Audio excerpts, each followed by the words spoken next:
We have 70 slides. We go through an average of 50 slides every week, so we have a few more to do today.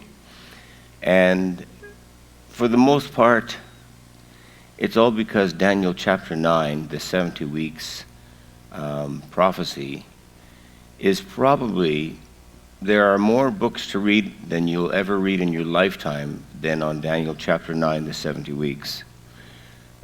It's very deep theology, and I apologize. I have a few of the verses that I quote in the slides, but I'm going to just go through them, and then when I send you the document tonight or tomorrow morning, usually it's tonight, just go through the verses if you don't understand what the message is. But let's do it. I was going to try actually and bring this thing to a close today, but 70 slides is too much for one. Well, it would be well over 150 for 4 chapters. Daniel 11 is a very deep book. Let's begin. Now, Daniel 9, 1 to 20, we're going to read through the prayer. And this prayer, if you ever get in a despondent mood and want to realign your heart with God, to put your heart in the right condition, follow Daniel's example. And we're just going to read it through. In the first year of Darius, the son of Ahasuerus, by the descent of Mede, who was made king over the realm of the Chaldeans, in the first year of his reign, I, Daniel, perceived in the books the number of the years that, according to the word of the Lord, to Jeremiah the prophet must pass before the end of the desolations of Jerusalem, namely 70 years. Then I turned my face to the Lord, seeking him by prayer and pleas for mercy, with fasting and sackcloth and ashes. I prayed to the Lord my God and made confession, saying, O Lord, the great and awesome God, who keeps covenant and steadfast love with those who love him and keep his commandments, we have sinned and done wrong, and act wickedly and rebelled, turning aside from your commandments and rules. We have not listened to your servants, the prophets, who spoke in your name to our kings, our princes, and our fathers, and all the people of the land. To you, O Lord, belongs righteousness, but to us open shame, as to this day, to the men of Judah, to the inhabitants of Jerusalem, and to all Israel, those who are near and those who are far away, in all the lands to which you have driven them, because of the treachery that they have committed against you. To us, O Lord, belongs open shame, to our kings, to our princes, and to our fathers, because we have sinned against you. To the Lord our God belong mercy and forgiveness, and we have rebelled against him and have not obeyed the voice of the Lord our God by walking in his laws, which he set before by his servants the prophets. All Israel has transgressed your law and turned aside, refusing to obey your voice, and the curse and oath that are written in the law of Moses, the servant of God, have poured out upon us, because we have sinned against him, and he has confirmed his words, which he spoke against us and against the rulers who ruled us, by bringing upon us a great calamity. For under the whole heaven there has not been done anything like what has been done against Jerusalem, as it is written in the law of Moses. All this calamity has come upon us, yet we have not entreated the favor of the Lord our God, turning from our iniquities and gaining insight by your truth. Therefore, O Lord, has kept ready the calamity and has brought it upon us. For the Lord our God is righteous in all his works that he has done, and we have not obeyed his voice. And now, O Lord our God, who brought your people out of the land of Egypt and with a mighty hand, and have made the name for yourself, at this day we have sinned, we have done wickedly. O Lord, according to all your righteousness acts, let your anger and your wrath turn away from your city, Jerusalem, your holy hill, because of our sins. For the iniquities of our fathers, Jerusalem, and your people have become a byword among all those who are around us. Now therefore, O God, listen to the prayer of your servant and his pleas for mercy, and for your own sake. O Lord, make your face shine upon your sanctuary, which is desolate. O my Lord, incline your ear and hear. Open your eyes and see our desolations, and the city that is called by your name. For we do not present our pleas before you because of our righteousness, but because of your great mercy. O Lord, hear. O Lord, forgive. O Lord, pay attention and act. What a prayer. Delay not for your own sake, O my God, because your city and your people are called by your name.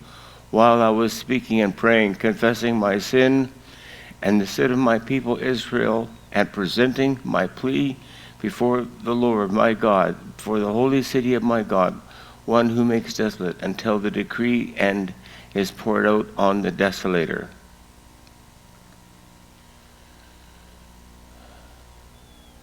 This is the same year that Daniel was thrown to the lions. The prayer reveals why Daniel is called a man of excellent spirit. When you read it, you are humbled with your own lack of humility. It's striking how Daniel takes the guilt of his own countrymen upon himself. At the close of his prayer, Gabriel strengthens him and calls him the beloved of heaven. John Calvin writes 50 pages of commentator to this prayer, in contrast to many commentators that shorten it.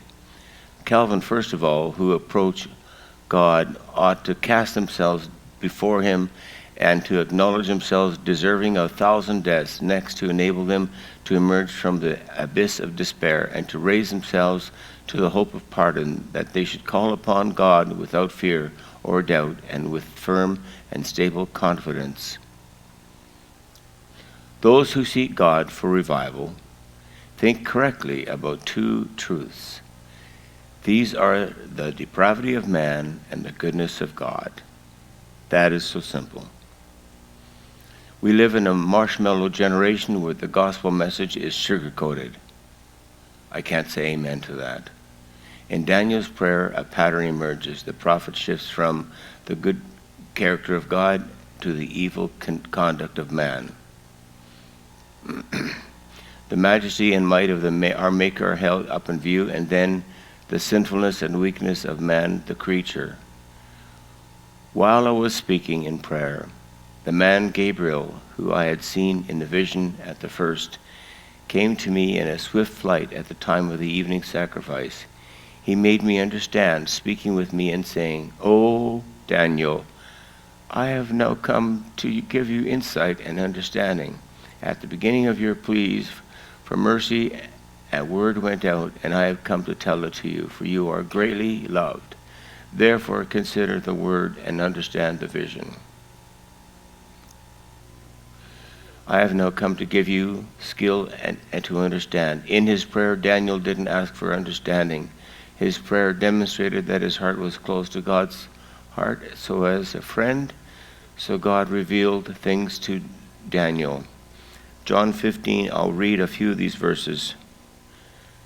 "No longer do I call you servants, for the servant does not know what his master is doing, but I call you friends, for all that I have heard from my Father I have made known to you." And that's what we have because of the Holy Spirit given to us. Amen. "For you are greatly loved." Both Daniel and the Apostle John 13:23, were noted for their love relationship with God. Both Daniel and John were also noted for their prophetic messages.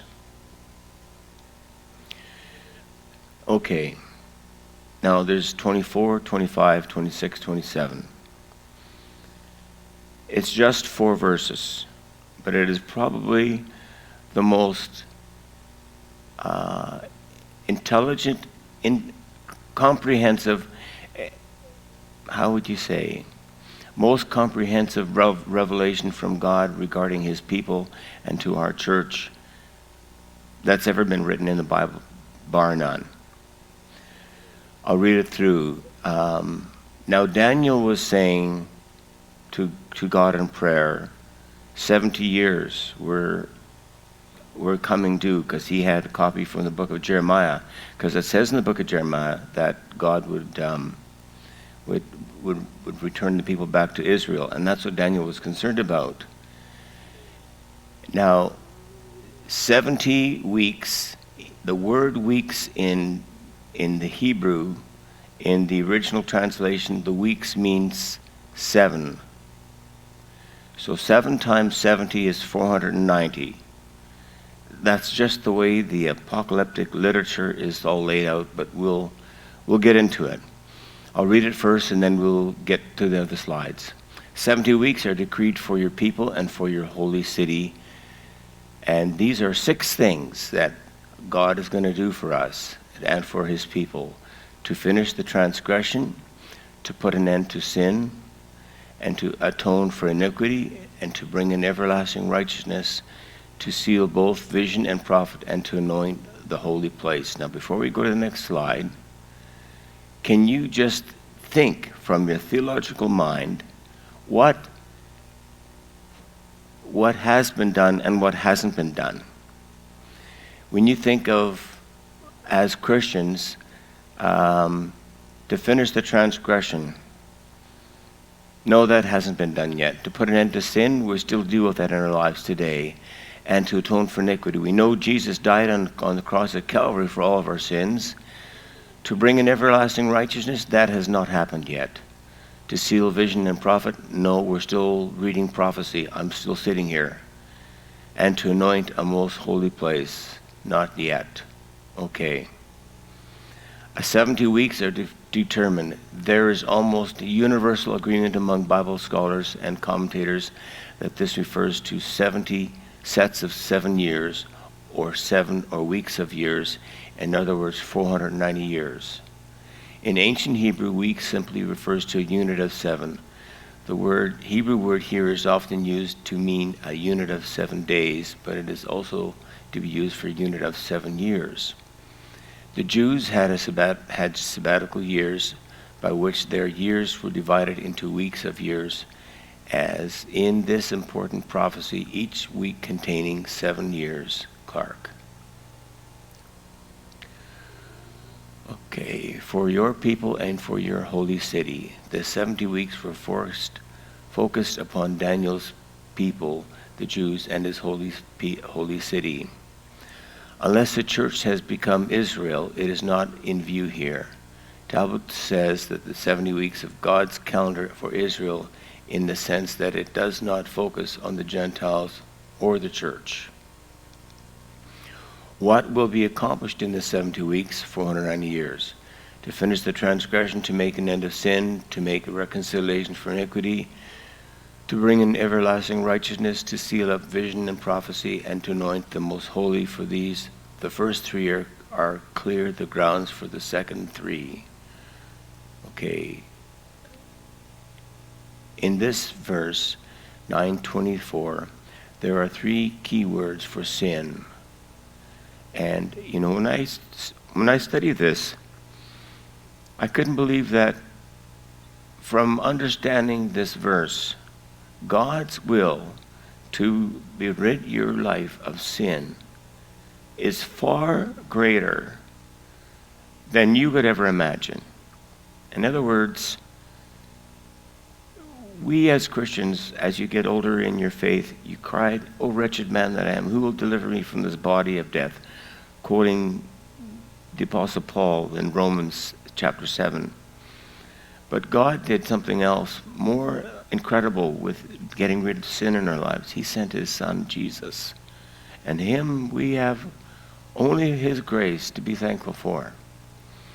The 3 key words for sin, there are not found anywhere else in Scripture other than Leviticus 16, describing the Day of Atonement. Calvary fulfilled the Old Testament promises of redemption, but the judgment and the second advent will conclude or consummate the saving work of Christ by its complete eradication of evil and its establishment of everlasting righteousness. 3 words for sin are transgression, pesha, which implies high-handed sin with willful transgression of a known law.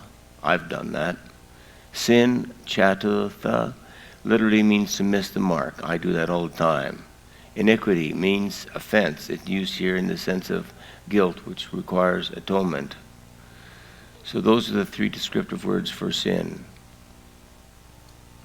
These three terms then comprehensively cover all wickedness, and the passage could be read to shut up transgression, to seal up sin, and to cover up iniquity, as though sin were a prisoner to be incarcerated in a tomb, then to be sealed up and finally buried by an avalanche.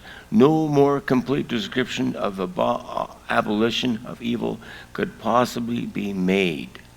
So we can thank God for that.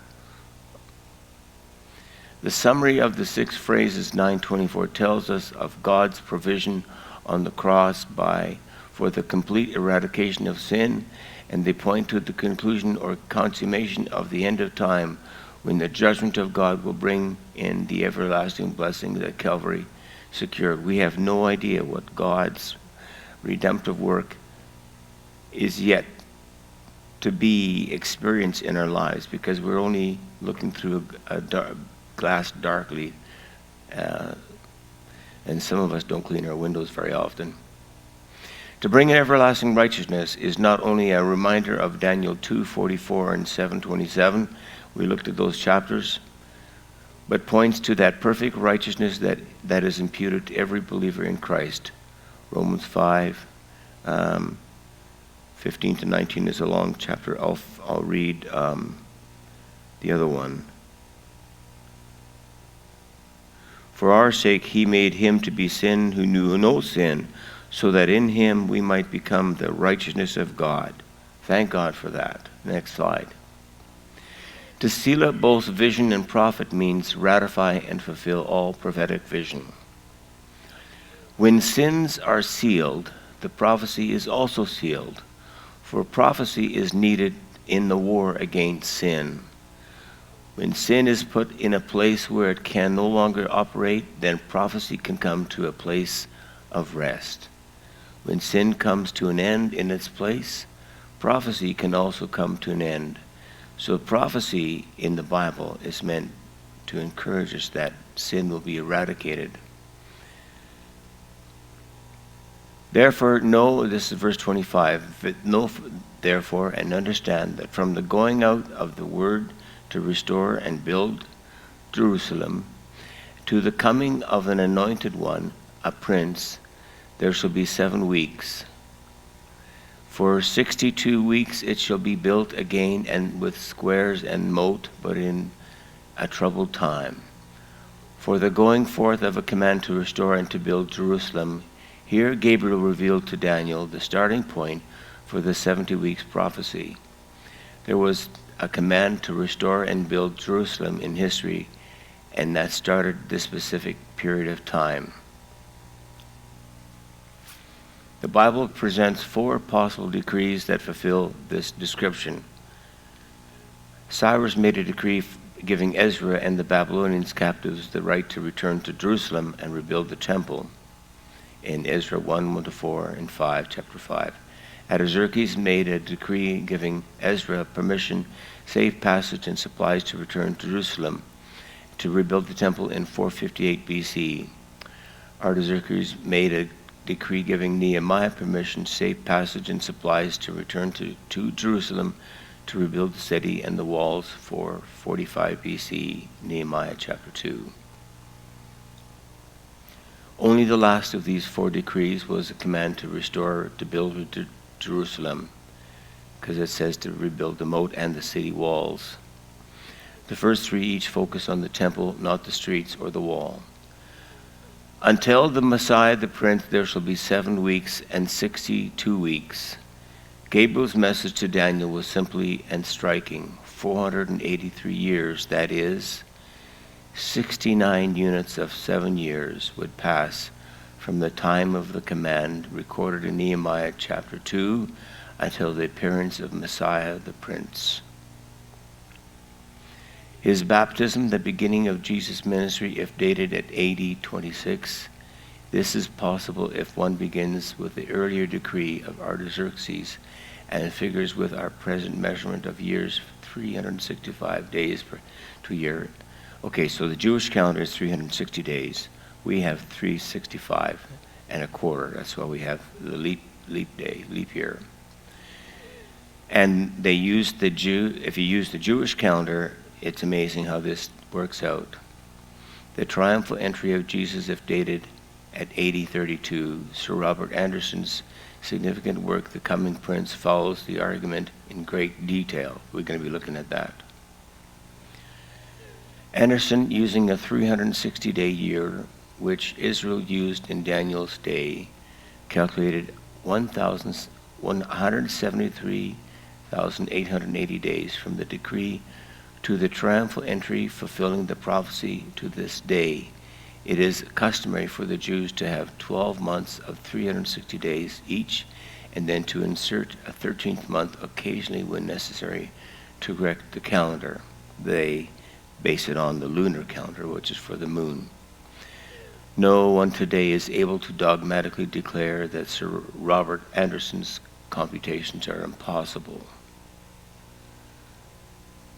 Some say that the 483 years were completed at the exact time of the crucifixion. This is a minority opinion. Most who find the date near the time also see it belonging to the triumphal entry, which happened 7 days before the crucifixion. Until Messiah the Prince, that's one of the expressions in verse 25, taking Anderson's calculations and as reliable, we see a remarkable fulfillment of prophecy. A Gentile king made a decree, and 483 years later, to the day, Jesus presented himself as Messiah the Prince to Israel. In our mind, a prince is a good step lower than a king. In the Hebrew vocabulary, prince has more the idea of a strong and mighty ruler than the son of a king and heir to the throne. This was the only one occasion in our Lord's earthly ministry in which he depicted as presenting himself openly as Zion's king, the so-called triumphal entry, and recorded in each of the Gospels and fulfilling Zechariah 9 verses 9 and Psalm 118 verse 26. Jesus deliberately arranged the event to present himself as the Messiah. Let's read that in Mark chapter 11. Jesus welcomed praise instead of quieting it in Luke 5:14 and 8:56. Jesus made a special reference to the importance of that day. I think that goes on where he goes, if you had known to this day, which your day of your visitation. The prophecy is so specifically fulfilled that it has become a significant testimony to many.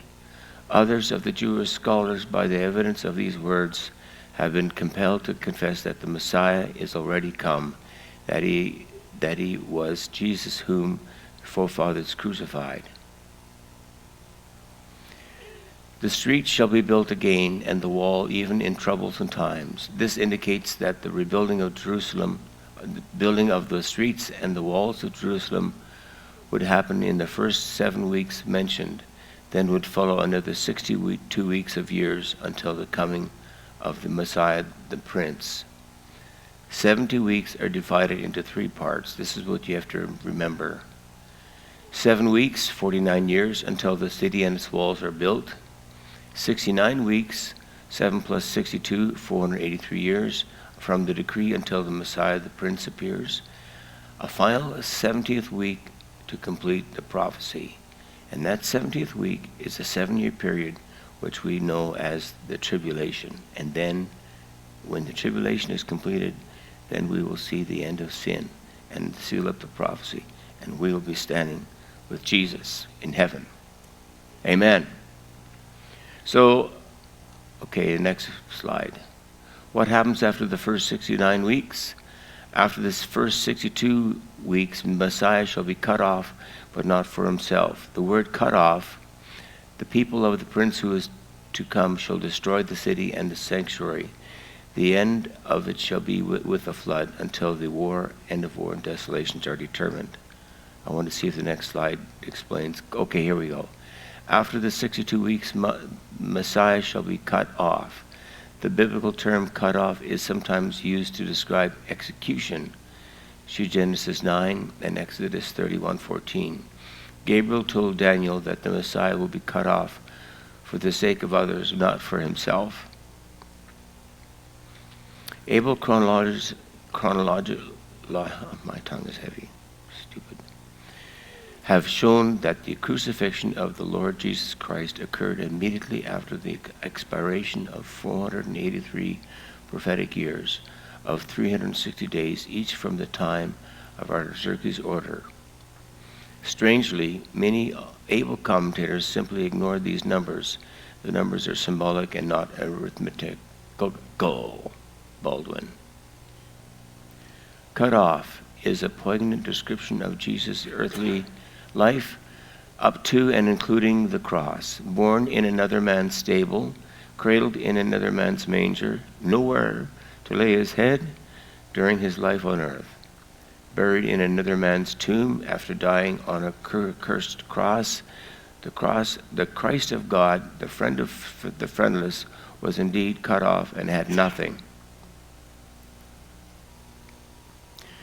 Shall destroy the city and the sanctuary.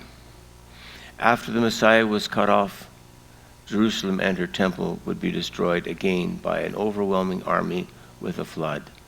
Most all Bible scholars and commentators agree that this was fulfilled in the Roman destruction of AD 70.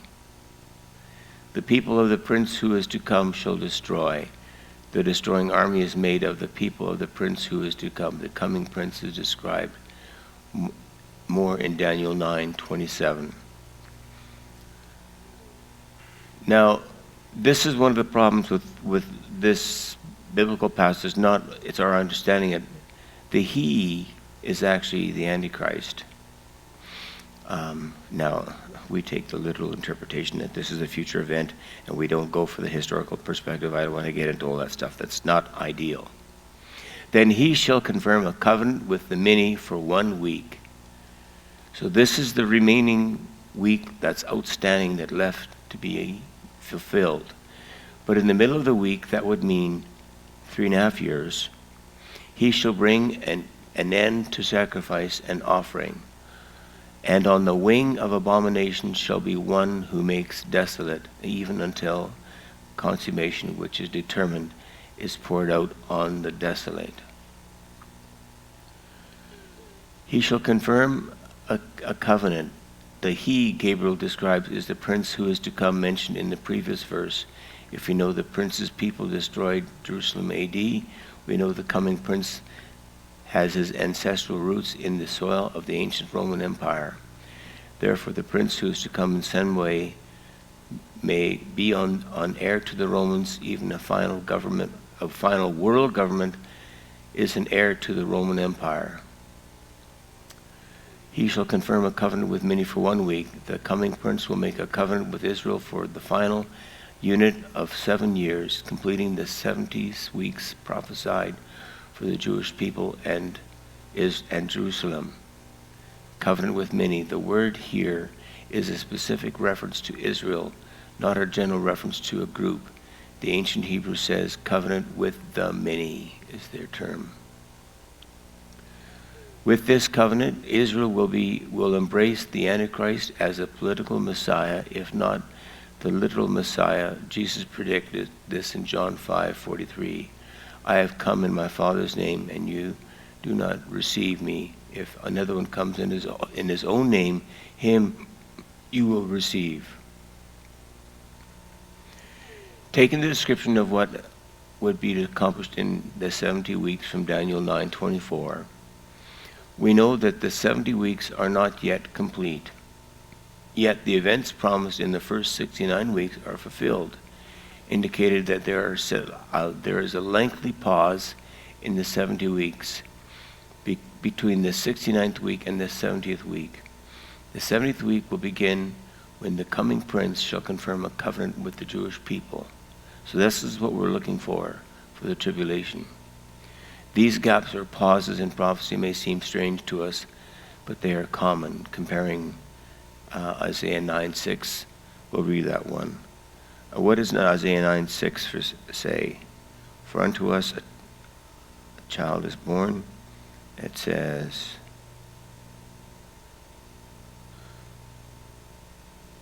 I don't have it with me. I didn't print it. I'm going to go find it. Don't turn your phone off. Come on, behave yourself.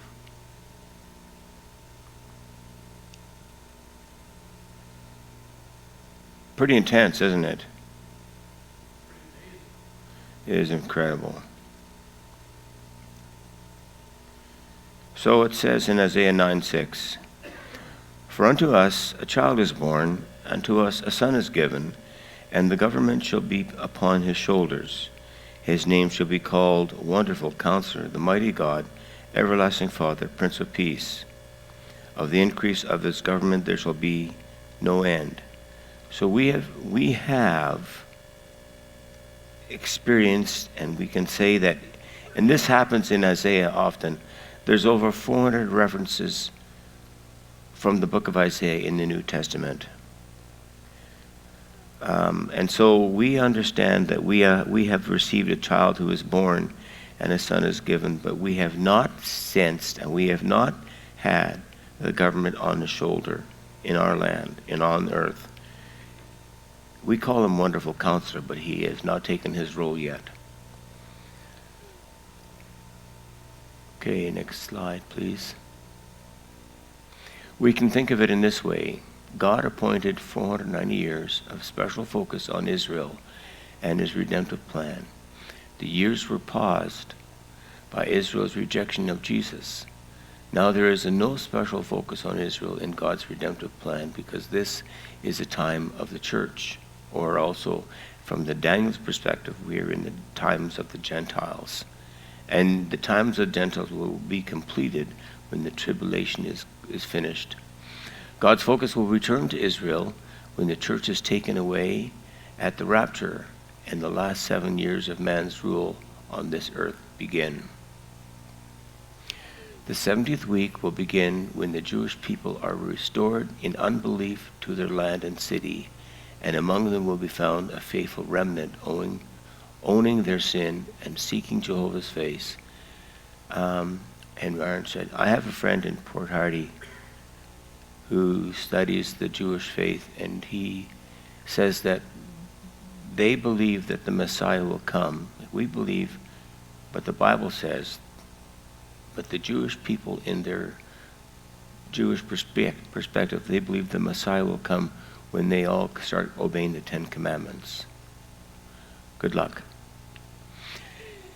In the midst of the week, he shall bring an end to sacrifice and offering.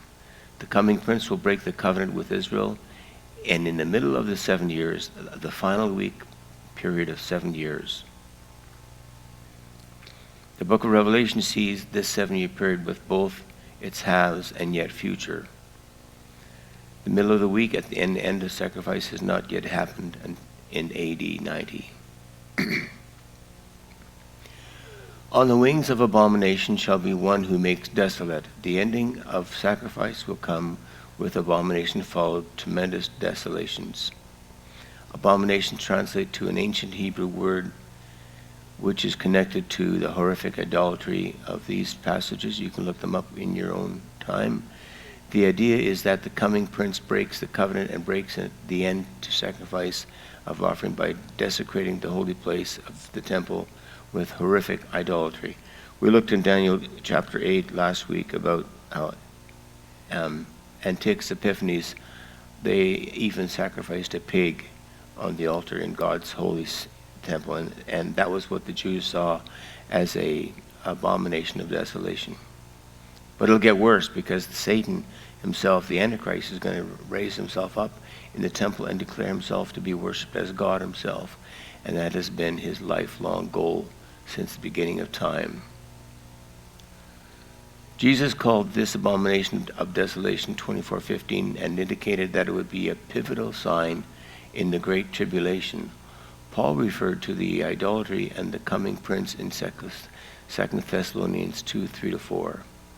Until the consummation which he determined is poured out on the desolate, this breaking of the covenant and the abomination of desolation has a promised consummation before the 70th week is completed. Each of the things described in Daniel 9:24 will be accomplished and everlasting righteousness will reign. Amen. Okay, now here we're going to get into Daniel A.T. Robertson. The 70 weeks of Daniel is understood by Sir Robert Anderson in The Coming Prince. This is his book. Daniel 9:24-25 says that from the decree to rebuild Jerusalem to the coming of the Messiah there will be 483 years. 7 plus 62 weeks equals 69 groups of 7. 7 times 69 equals 483 years. Anderson understood prophetic years as 360 days. This is based both on the ancient history and on the Revelation chapter 11, 13:5, 11:3, and 12:6, which indicate that 42 months, 3.5 years are equal to 1,260 days. Therefore, 483 years times 360 days is 172,880 days.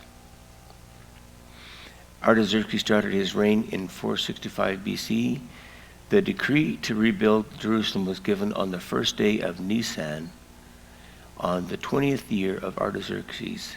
In our calendar system, the Julian calendar, that date is March 14th, 445 BC. Nehemiah 2, verse 1.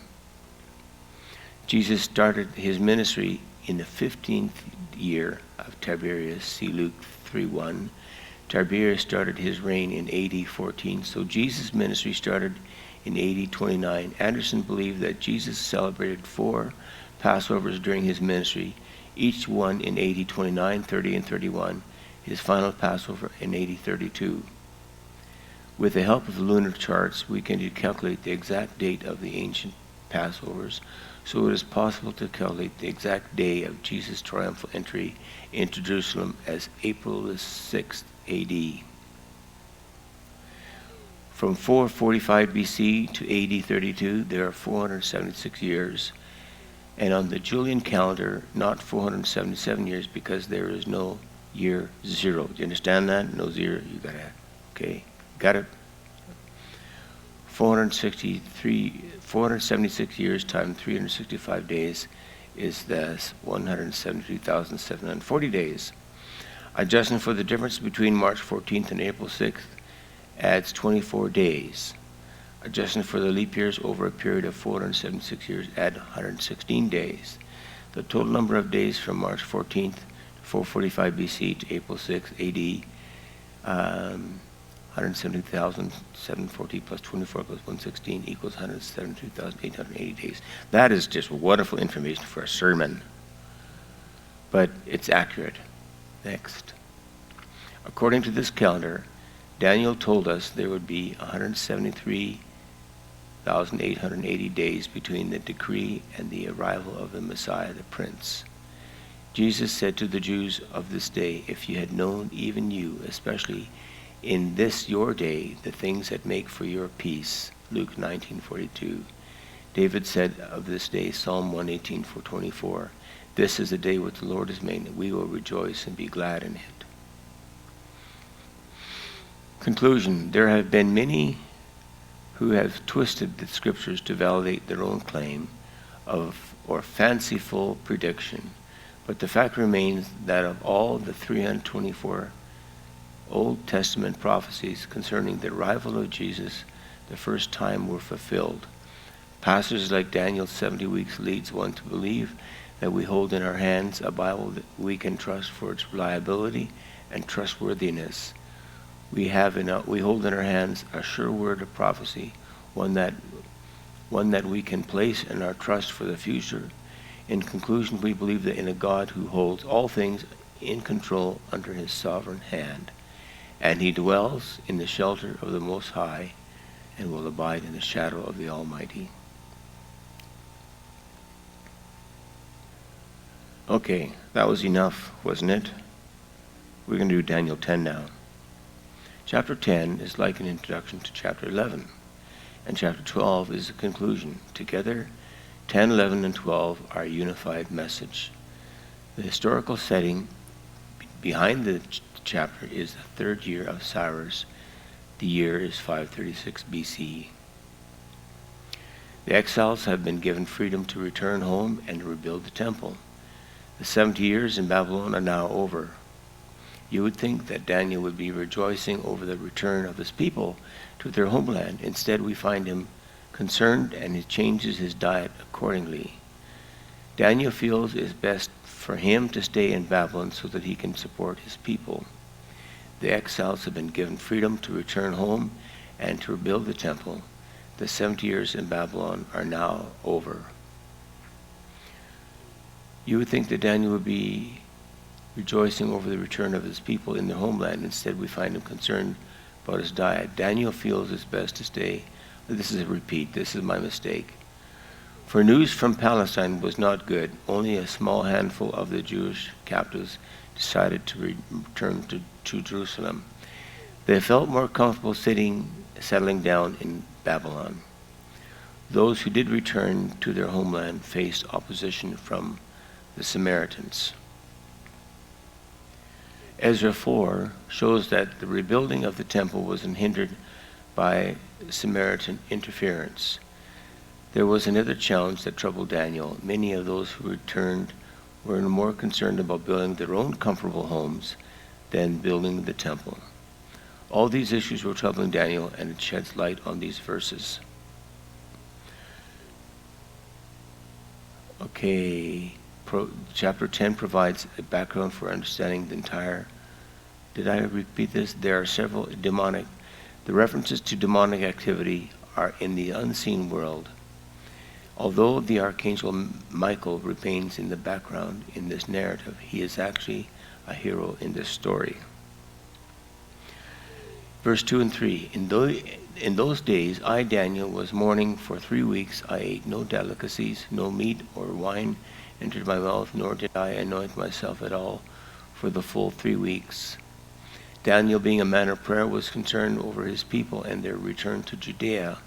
The book of Ezra says that they encountered great difficulty in getting settled into the land. The work had been suspended because of opposition in the land. Ezra 4. On the 24th day of the first month, I was standing on the bank of the great river, that is Tigris. I lifted my eyes and looked, and behold, a man clothed in linen, with a belt of fine gold of Uphaz. Uphaz is a kind of gold, very refined, high-quality gold around his waist. His body was like beryl. His face was like the appearance of lightning. His eyes like flaming torches, and his arms and legs like the gleam of burnished bronze. And the sound of his words were like the sound of a multitude. And I, Daniel, alone saw the vision, because for the men who were with him did not see the vision, but a great trembling fell upon them, and they fled to hide themselves. As Daniel walked along the bank of the Tigris River, he was overcome by a vision of a glorious man from heaven. While the man is not identified, there are some who identify this to be a theophany. A theophany is a revelation of God in a man form. So there are some that say that others who identify this to be the Lord Jesus. He is described almost exactly the same way as Christ is described in Revelation chapter 1. But he could also be one of the mighty angels of God. You see, if you live on earth and you see a couple of visions, you can't make great conclusions, because your limited vision from the unseen realm, from the heavenlies, is so minute compared to actually dwelling and living in heaven there. Daniel's response to the vision is given in great detail. It left him with no strength, and he fell into a deep sleep on his face to the ground. So I was left alone and saw this great vision, and no strength was left in me. My radiant appearance was fearfully changed, and I retained no strength. Then I heard the sound of his words, and I heard the sound of his words. I fell on my face in deep sleep with my face to the ground. The certain man introduces himself to Daniel. And behold, a hand touched me and set me trembling on my hands and knees. And he said to me, O Daniel, man greatly beloved, understand the words that I speak to you, and stand upright, for now I have been sent to you. And when he had spoken this word to me, I stood up trembling. O Daniel, greatly beloved, this was the second time Daniel was called greatly beloved, Daniel 9:23.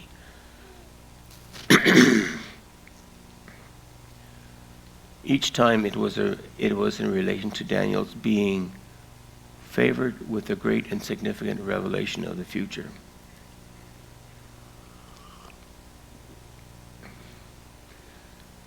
It did not do Daniel any harm to know that he was greatly beloved of God, or else he would have not received that information from heaven. I know of no greater blessing than that can happen to any man and woman here than to be assured by the Spirit of the living God that they are greatly beloved of the Lord. Do you have that confidence in your heart? God loves you? Well, stand upright. When it was time for Daniel to hear and understand, he needed to stand at attention. Then he said to me, "Fear not, Daniel, for from the first day that you set your heart to understand and humbled yourself before your God, your words have been heard, and I have come because of your words. From the first day your words were heard, God responded to Daniel's prayer. The very moment he made his request known, Daniel had been in great and serious prayer for 3 full weeks. I have come because of your words. We can't pass this over lightly. An angel was dispatched because of Daniel's prayer." This is another one of many reminders in the book of Daniel that prayer matters. It isn't merely a therapeutic exercise for the one who prays. Amen. The prince of the kingdom of Persia. So he's talking about, Gabriel is talking about a demonic force, not. So remember we have this verse in Ephesians chapter 6, for we wrestle not against flesh and blood, but against principalities and powers. And that's what has been in the focus here. The kingdom of the prince of Persia withstood me 21 days, but Michael, one of the chief princes, came to help me, for I was left there with the kings of Persia. The prince of the kingdom of Persia withstood me. These verses reveal that in the invisible realm, a battle rages that powerfully influences events in our world. When Gabriel left heaven to deliver God's answer to Daniel, Satan dispatched his own angel, the one responsible for the demonic control in Persia. These verses claim that Satan assigned his demons geographically. That means that if there were demons assigned to Persia, there was most likely a demon assigned to territories where you and I live here in this town. Michael, one of the chief princes, came to help me. In other passages, Michael is associated with the battle between good and angels and evil angels. Revelation chapter 12 and Jude verse 9. And came to make you understand what has happened to your people in the latter days, for the vision for the days is yet to come. Michael is called one of the chief princes, verse 13. He is referred to as your prince, verse 21. He is also given the name, the great prince who stands watch over the sons of your people. So Michael is assigned, his assigned geographical assignment is to the people of Israel. Verse 20-21, then he said, Do you know why I have come to you? But now I will return to fight against the prince of Persia. And when I go out, behold, the prince of Greece will come. But I will tell you what is inscribed in the book of truth. There is none who contends by my side against these except Michael, your prince. I must return to fight with the prince of Persia. Daniel was about to receive the answer to his prayer, but the battle was not over for his heavenly messenger. First, he must battle the prince of Persia, then the prince of Greece. God watched over Israel, working behind the scenes in the spiritual realm.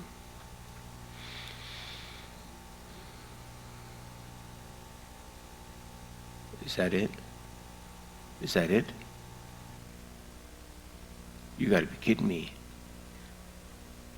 We could have done more.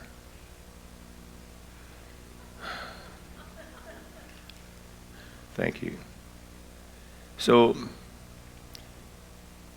anybody have any questions?